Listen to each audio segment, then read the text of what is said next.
Hi, I'm Tom Watts, Creative Director for Branded Content at Raconteur. Recent Intuit Mailchimp research into consumer trust in the UK suggests the use of personalisation is on the rise among UK marketers. However, personalisation requires the right data and the right tools to be effective. So how can technology like generative AI be leveraged to support personalisation at scale without compromising on consumer trust? And what hurdles must marketers overcome to unlock the potential of personalisation? I'm joined by Jim Ruddall, Head of EMEA at Intuit Mailchimp, to discuss all of this and more. Jim, a pleasure to be joined by you today. Oh, it's great to meet you. Thanks for having me along. No worries whatsoever. So really keen to get into it with you. So maybe we start off with a nice broad question. So obviously in the Mailchimp research, we're seeing findings that show that nearly 1 in 2 consumers say they want to buy from brands that they trust. So how important is it for brands to build trust with their audience, and how can they do this, especially through their marketing? Yeah, we can almost take it as read that it's incredibly important, right? I feel like that the rise of e-commerce and the convenience that it brings has occasionally kind of diluted the notion that trust is incredibly important, right? But what the research is showing is that the consumer is let's say holding all the power right now in this dynamic between brands and consumers. They've got all the choice in the world, and they've got all the channels through which to execute on that choice. They can literally buy from anyone, anywhere, at any time. So how do they make that decision? Who do I select? Who do I engage with? And one of the key levers for making that decision is trust. Do I trust this brand? Does its values resonate with me? Has it delivered this amazing experience in the build up to me making this decision? And what have I experienced in the past? So am I reacting to previous experiences which enable me to feel like if I click that buy button, for example, I'm going to get the experience that's been promised? So with all of this almost infinite choice, trust is incredibly important to help consumers make really great decisions. Fantastic. And I think part of that is balancing expectation with experience. And obviously in the research, it also shows that there is a growing amount of kind of personalization amongst marketers. So what does this mean for kind of brand marketers in terms of how they think about campaigns and especially email? Yeah, I mean, I'm unfortunately old enough to remember when the concept of personalization, particularly online, started becoming really important. It feels like it's been in the conversation for the best part of 15 years or so. And it's been the holy grail for any number of direct-to-consumer brands who want to be able to have that kind of one-to-one conversation at scale, right? That was the phrase that's been going around the industry for a while. The reason why it's so important is because all of our research over the last few months demonstrates that the consumer that receives a personalized communication that's not only relevant in terms of product, but also feels like it's speaking directly to them, they feel more valued, right? So a consumer or a customer who feels valued is more likely to transact and spend more money. The challenge for brands up until now has been the ability to do this personalization at scale. The amount of data that's required to build really clear profiles on your customers, the ability to configure that data and get it into systems that you can then use to deliver messages, communications, email, for example, and then the technology to do that at scale, learning constantly, delivering this engaging content. It's been a real challenge for the industry up until very recently. The advent of AI coupled with really powerful tools like Mailchimp is making personalization at scale a reality, right? So AI, alongside the tools with the capability to drive these campaigns, is finally giving marketers and brands the ability to do this one-to-one engagement at scale, and it's really exciting. No, absolutely agree with you.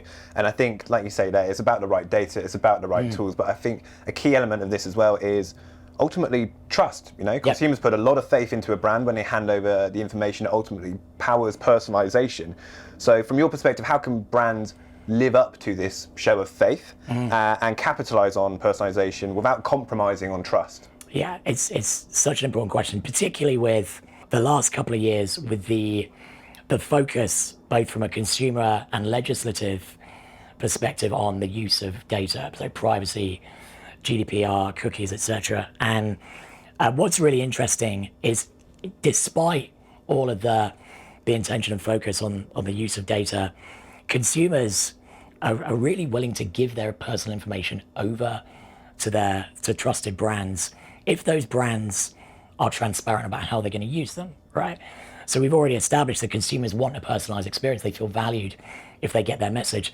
They know if they give their information over to these brands that they'll get relevant communications, but the brands have got to be incredibly clear on what they're using this data, how they're collecting it, and how it will be used in order to give value back to the consumer. It's like we talk about this idea of the value exchange, right? The consumer provides data which gives value to the brand delivers an amazing experience in return. And the building of trust over time is a function of this continued value exchange, right? I give you something, you give me something, and we continue to thrive in this relationship, right? Absolutely. Do you think then that means that marketers need to have like a mindset shift in the way that they think about and approach personalization? I believe that the marketers I've spent time with over the course of my time working in this space have always been passionate about it. They've always wanted to have that, to be able to create that personal connection. I think the mindset shift has to come from the fact that A, it's now more possible than it was before, and B, that AI is one of the tools that will enable you to deliver it. We did some research recently, the Science of Loyalty report it was called, and what it demonstrated was consumers expect brands to use AI, right? AI is in the conversation, and consumers are going, well, if this is a thing, if this is a tool that you can use to communicate with me better, then I expect you to do it. So brands and retailers, merchants, however you want to call them, are now feeling the weight of expectation to use AI in a responsible way to drive these engagements. So I think that's the mindset shift. It's AI is there, the tools are there, the consumer is expecting it, so let's make it work. It's about embracing, I guess, that forward-thinking approach, right? Exactly. Yeah. And generative AI, the buzzword of the moment. Yeah. How is Mailchimp thinking about generative AI, and how are you using it to keep your customers competitive? Yeah, it's a great question, and you referenced the fact that GenAI is a buzzword right now. What I find really remarkable and rewarding actually is that Intuit made this bet 5 years ago. So 5 years ago, our CEO declared that AI is going to be the most transformative technology of our generation, if perhaps ever. So without sounding too smug about it, we've been on this journey for 5 years, and now the concept is in the conversation. And as a result of us declaring this 5 years ago, we are pioneering, right? So we feel like we're in a really, really good place to take everything that we've learned and built over the last 5 years and bring it to our customers to help them be successful. And I talk about it in two ways when it comes to marketing. So AI can be an amazing tool to enable businesses with no marketing expertise or capability to deliver marketing campaigns. So the use of AI to enable somebody who's never run an email campaign before to create amazing content, to find the right audience, to deliver the right message, to do that at scale without really any expertise whatsoever. So it's kind of democratizing marketing in that way. The other way I talk about it is for larger organizations who've got more established marketing capability, it allows them to operate at even greater scale. We talked earlier about how AI is now bringing the concept of personalization at scale to life. And AI can unlock the capability of these incredibly talented marketing teams to do everything they've been trying to do at a scale that really makes sense, that really matters.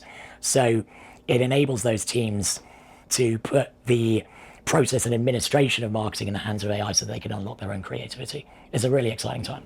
And so to round us out, Jim, looking forward into H2, what would be your advice for marketers looking to better use generative AI in their campaigns, maybe taking their first steps? Yeah. And how can they enhance the level of personalization they offer by doing so? Yeah, H2 as we get into the exciting seasonal periods. So I think I pull back on what I said a second ago, which is embrace it and test, right? As marketers thrive on the ability to learn from the results that they're yielding from their campaigns, do that with AI in mind. So embrace what your customers are telling you they want to see through the research that we're making and through the engagements that you have. We want personalization. We feel like you've got the tools to do it. So let's make it happen. Engage with me. I'm prepared to give you my personal information if you tell me what you're going to use it for, and in exchange, give me the experiences that I want. So I think marketers, as we head into the second half of the year, if they embrace that concept, if they believe that their consumers are really, really keen to engage, then they can embrace the adoption of technology or the use of technology with that in mind. And the other piece of advice I always give to brands is invest as much time as you can in understanding your customer, right? Are you really, really clear on who your customer is and why they engage with you? Is it your brand values? Is it your brand story? What are the problems you're solving with your services or products? Are you really clear on that? What's the value that you bring? I'm always interested at how brands over time can often lose sight of that as they start to grow and scale and diversify.